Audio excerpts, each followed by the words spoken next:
पाक संदूक पर यीशु मसीह मसलूब का खून दरियाफ्त कर लिया गया है। जराये के मुताबिक रॉन वाइट ने अहकाम से इजाजत लेकर इस पहाड़ की खुदाई का काम शुरू करवाया, इसलिए क्योंकि इसके रडार के मुताबिक इस पहाड़ के नीचे 18 फुट बड़ी चट्टान मौजूद थी। लेकिन हुआ कुछ यूं के मजदूर जो खुदाई के काम पर लगाए गए थे, खुदाई करते करते डर के मारे अचानक भाग निकले, क्योंकि उन्होंने वहाँ जो नजारा देखा वो नाकाबिले बयां था।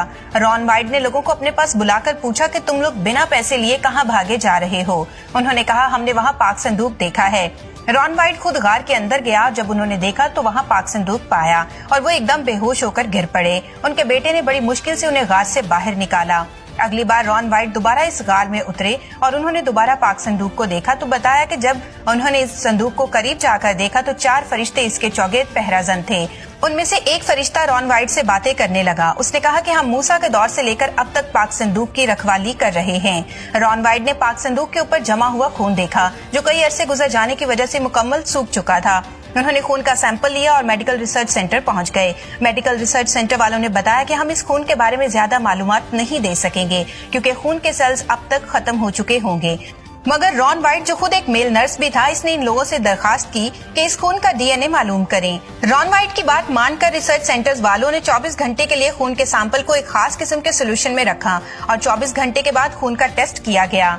नताइज मालूम होने पर उन्हें एक अनोखी बात पता चली। उन्होंने रॉन वाइट को बुलाया और बताया कि इस खून के सेल्स अभी तक मरे नहीं, बल्कि ये खून अभी भी जिंदा है। जब उन्होंने डीएनए की जांच की तो ये जानकर और भी ज्यादा हैरान हुए, क्योंकि एक आम इंसान के खून में 23 जोड़े क्रोमोसोम्स होते हैं, जिसमें से आधे माँ के और आधे बाप के होते हैं। मगर इस खून में सिर्फ 23 क्रोमोसोम्स ही पाए गए। ये बात जानने के बाद रॉन वाइट को और भी ज्यादा यकीन हो गया कि ये मसीह यीशु का खून है, जो इंसानी इरादा से नहीं बल्कि खुदा की मर्जी से मुकद्दस मरियम के बतन से पैदा हुआ। अब इसके जहन में सवाल पैदा हुआ कि आखिर ये खून इस संदूक पर आया कैसे। इस बात के मुतालिक मजीद शवाहद इकट्ठी करने के लिए रॉन वाइट एक मरतबा फिर उसी गार में गए।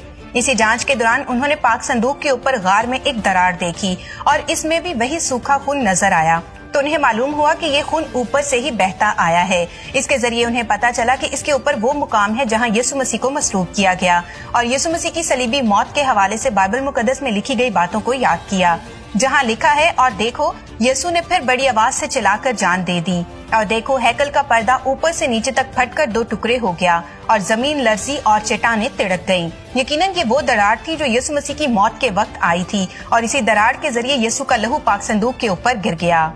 इस किताब को पढ़ने के बाद रॉन वाइट ने ये जाना कि ये खुदा की मर्जी हो सकती है कि यिर्मयाह नबी के जरिए पाक संदूक को इस गार में छुपाया हो, जिस पहाड़ पर मसीह यीशु को मसलूब होना था, और इस लहू का पाक संदूक पर गिरना सब मसीहियों की गुनाहों से निजात का मुंह बोलता सबूत है। 3 अप्रैल 2022 को पोप फ्रांसिस ने